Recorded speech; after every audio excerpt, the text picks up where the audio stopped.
The dark side of spell crafting is a pathway to many abilities some consider to be unnatural. Telekinesis has a really strange interaction with spell absorption and can be used to make spells free to cast. The way I understand it, telekinesis acts as both a targeted spell as well as a self-cast.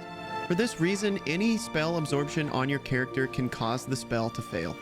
When it fails, you absorb the base cost of the spell. The higher your spell absorption, the more chance that it fails, and at 100, it will always fail. This is a really great way for characters under the Atronach sign to regenerate magicka. How much magicka is regenerated depends on your mysticism level. You will always get the base cost of the spell back, but due to the skill cost scaling formula, at 100 mysticism, a telekinesis spell will return 5 times the magicka that it costs to cast.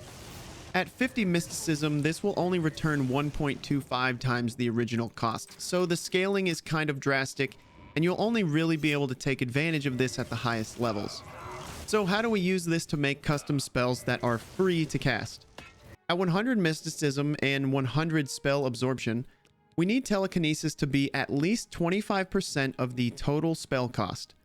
To make that easy to see, I made a shock spell that costs 75 magicka, and on top we need a 25 magicka telekinesis spell to make it an even 100. That's it. Every cast of this spell will be technically free, but since it regenerates magicka after being cast, you will need enough magicka to cast it twice. This does work below 100 mysticism, but the scaling is heavily weighted towards the top. If my math is right, at 50 mysticism, the telekinesis portion of the spell needs to be 80% of the total cost of the spell, so your options are really limited. Still useful for regenerating magicka by itself, but in custom spells your options are very limited. Something like this would work though. That basically covers it. I rarely get to use the math degree I went to school for, so that was neat. If you have any unique ways to take advantage of this, I'd love to hear it in the comments.